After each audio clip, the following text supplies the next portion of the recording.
بسم اللہ الرحمن الرحیم۔ حضور اکرم صلی اللہ علیہ وسلم کے طائف کے سفر کا قصہ۔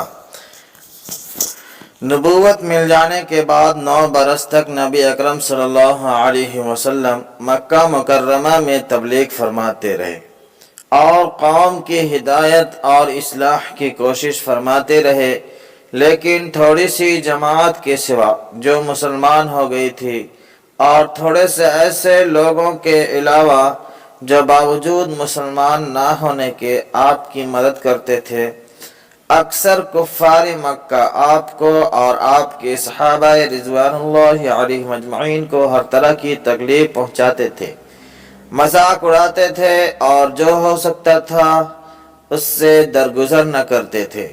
حضور اکرم صلی اللہ علیہ وسلم کے چچا ابو طالب بھی انہی نیک دل لوگوں میں تھے جو باوجود مسلمان نہ ہونے کے حضور صلی اللہ علیہ وسلم کی ہر قسم کی مدد فرماتے تھے۔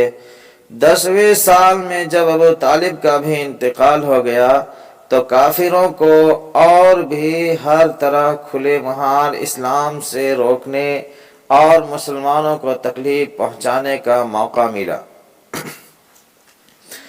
حضور اقدس صلی اللہ علیہ وسلم اس خیال سے طائف تشریف لے گئے کہ وہاں قبیلہ ثقیف کی بڑی جماعت ہے، اگر وہ قبیلہ مسلمان ہو جائے تو مسلمانوں کو ان تکلیفوں سے نجات ملے اور دین کے پھیلنے کی بنیاد پڑ جائے۔ وہاں پہنچ کر قبیلہ کے 3 سرداروں سے جو بڑے درجے کے سمجھے جاتے تھے گفتگو فرمائی اور اللہ کے دین کی طرف بلایا اور اللہ کے رسول کی یعنی اپنی مدد کی طرف متوجہ کیا، مگر ان لوگوں نے بجائے اس کے کہ دین کی بات کو قبول کرتے یا کم سے کم عرب کی مشہور مہمان نوازی کے لحاظ سے ایک نووارد مہمان کی خاطر مدارات کرتے، صرف جواب دے دیا اور نہایت بے رحمی اور بے رخی اور بد اخلاقی سے پیش آئے۔ ان لوگوں نے یہ بھی گوارا نہ کیا کہ آپ یہاں قیام فرما لیں۔ جن لوگوں کو سردار سمجھ کر بات کی تھی کہ وہ شریف ہوں گے اور مہذب گفتگو کریں گے، ان میں سے ایک شخص بولا کہ اوہو، آپ ہی کو اللہ نے نبی بنا کر بھیجا ہے۔ دوسرا بولا کہ اللہ کو تمہارے سوا اور کوئی ملتا ہی نہیں تھا جس کو رسول بنا کر بھیجتے۔ تیسرے نے کہا کہ میں تجھ سے بات کرنا نہیں چاہتا، اس لیے کہ اگر تو واقعی نبی ہے جیسا کہ دعویٰ ہے تو تیری بات سے انکار کر دینا مصیبت سے خالی نہیں، اور اگر جھوٹ ہے تو میں ایسے شخص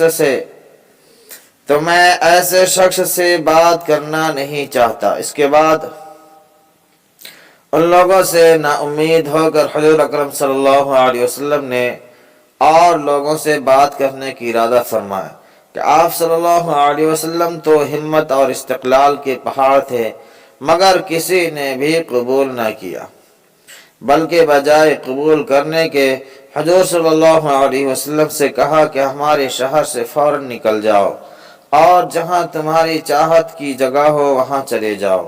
حضور اکرم صلی اللہ علیہ وسلم جب ان سے بالکل مایوس ہو کر واپس ہونے لگے تو ان لوگوں نے شہر کے لڑکوں کو پیچھے لگا دیا کہ آپ صلی اللہ علیہ وسلم کا مذاق اڑائیں، تالیاں پیٹیں، پتھر مارے، حتیٰ کہ آپ صلی اللہ علیہ وسلم کے دونوں جوتے خون کے جاری ہونے سے رنگین ہو گئے۔ حضور اقدس صلی اللہ علیہ وسلم اسی حالت میں واپس ہوئے۔ جب راستہ میں ایک جگہ ان شریروں سے اطمینان ہوا تو حضور صلی اللہ علیہ وسلم نے یہ دعا مانگی جس کا ترجمہ ہے: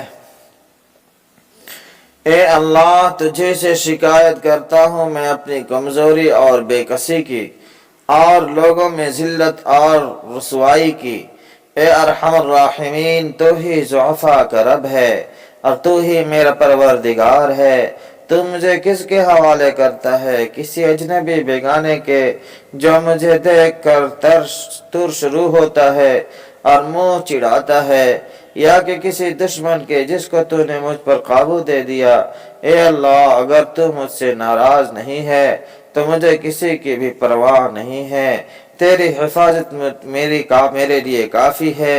میں تیرے چہرے کے اس نور کے طفیل جس سے تمام اندھیریاں روشن ہو گئی اور جس سے دنیا اور آخرت کے سارے کام درست ہو جاتے ہیں، اس بات سے پناہ مانگتا ہوں کہ مجھ پر تیرا غصہ ہو یا تم مجھ سے ناراض ہو۔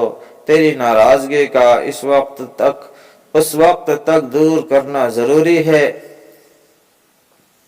تیری ناراضگی کو اس وقت تک دور کرنا ضروری ہے جب تک تو راضی نہ ہو جائے۔ نہ تیرے سوا کوئی طاقت ہے اور نہ قوت ہے۔ مالک الملک کی شان قہاری کو اس پر جوش آنا ہی تھا۔ یہ دعا مانگی تو مالک الملک کی شان قہاری کو اس پر جوش آنا ہی تھا۔ کہا جبریل علیہ السلام نے آ کر سلام کیا اور عرض کیا کہ اللہ تعالیٰ نے آپ کی قوم کی وہ گفتگو جو آپ سے ہوئی سنی اور ان کے جوابات سنے، اور ایک فرشتے کو جس کے متعلق پہاڑوں کی خدمت ہے آپ کے پاس بھیجا ہے کہ آپ جو چاہیں اس کو حکم دیں۔ اس کے بعد اس فرشتے نے سلام کیا اور عرض کیا کہ جو ارشاد ہو میں اس کی تعمیل کروں، اگر ارشاد ہو تو دونوں جانب کے پہاڑوں کو ملا دوں جس سے یہ سب درمیان میں کچل جائیں، اور جو سزا آپ تجویز فرمائیں۔ حضور اکرم صلی اللہ علیہ وسلم کی رحیم و کریم ذات نے جواب دیا کہ میں اللہ سے اس کی امید رکھتا ہوں کہ اگر یہ مسلمان نہیں ہوئے تو ان کی اولاد میں ایسے لوگ پیدا ہوں جو اللہ کی پرستش کریں اور اس کی عبادت کریں۔ تو محترم سامعین کرام، آپ حضرات نے حضور صلی اللہ علیہ وسلم کا طائف کا سفر کا قصہ سنا۔ آپ حضرات سے گزارش ہے کہ دین کی خاطر جس طرح سے اللہ کے رسول صلی اللہ علیہ وسلم نے تکلیفیں اٹھائی، دین کو پھیلانے کے لیے تکلیفیں اٹھائیں، دین کو ہم تک پہنچانے کے لیے تکلیفیں اٹھائیں، اور آج ہم اس دین کو مٹانے کے لیے اور اس دین کو برباد کرنے کے لیے لگے ہوئے ہیں۔ دعا کیجئے کہ اللہ تبارک و تعالی ہم سب کو دین پر استقامت کے ساتھ لگنے کی توفیق عطا فرمائے۔ آمین ثم آمین۔